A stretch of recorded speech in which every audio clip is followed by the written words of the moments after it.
کیا کیا مطالبات ہیں آپ کے جی؟ اور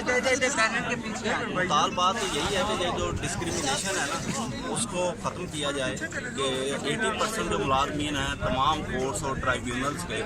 وہ تو یہ ساری فیسلٹیز جو ہیں یہ الاؤنسز وغیرہ لے رہے ہیں، اور جو 20% ہے ہم خصوصاً جو وفاق والے ہیں ان کے ساتھ ڈسکریمنیشن ہو رہی ہے۔ تو ہمارا یہی مطالبہ ہے کہ اس ڈسکریمنیشن کو ختم کیا جائے۔ ہماری چیف جسٹس صاحب سے اور حکومت پاکستان سے اپیل ہے کہ ایکول ویو لینتھ پہ سب کو رکھا جائے اور ایکولی ٹریٹ کیا جائے تاکہ یہ جو ڈسکریمنیشن ہے یہ ختم ہو جائے۔ اب 80% جو لوگ ہیں جو تمام پروونسز میں ہیں اور ہر جگہ پہ بیٹھے ہوئے ہیں کورٹ ٹریبیونل میں، وہ تو ان الاؤنسز کو انجوائے کر رہے ہیں، مگر جب ہماری یہ 20% ہے، یہ پورے کمپلیکس کے ہم زیادہ سے زیادہ یہ دیکھ رہے ہیں 100-150 بندہ ہوگا، مگر ان کے ساتھ ڈسکریمنیٹ کیا جا رہا ہے۔ حالانکہ ایسا بھی ہے کہ کچھ عدالتوں میں اب اسی میں ہمارے 2-3 ایسے ٹریبیونلز ہیں جو لے رہے ہیں، باقی سب کو نہیں مل رہا ہے۔ تو ہم یہ کہہ رہے ہیں کہ ایک سیم جو ہے میتھڈالوجی سب کے اوپر اپلائی کی جائے تاکہ ہم سب کو ایکولی ٹریٹ کیا جائے، جیسے آرٹیکل ہمارا کانسٹیٹیوشن ہمیں پروٹیکٹ کرتا ہے کہ ایوری سٹیزن جو ہے وہ